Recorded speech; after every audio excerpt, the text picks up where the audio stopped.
Years ago, I heard a story about how ancient Eskimos would kill wolves. I know this sounds real weird. Just go with me on this.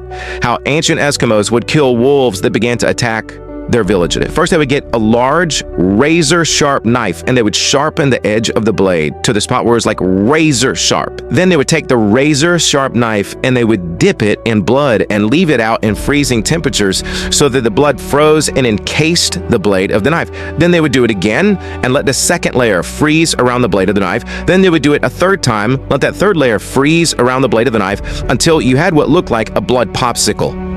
Then they would bury the knife hilt first in the ground with the blood popsicle blade sticking up out of the ground, and they would just leave it at night so that when the wolves would come, their extremely sensitive sense of smell would be attracted to the blood. They would get to the blood popsicle and they would just innocuously begin to lick the blood popsicle, their tongue just up and down over and over the blood popsicle. Eventually it would lick all the way through the blood popsicle to the razor-sharp blade, and it would begin to run its tongue up and down over and over the razor-sharp blade. But remember, because the nerves in its tongue had been desensitized, it didn't feel anything. So it would just keep licking this razor-sharp blade over and over.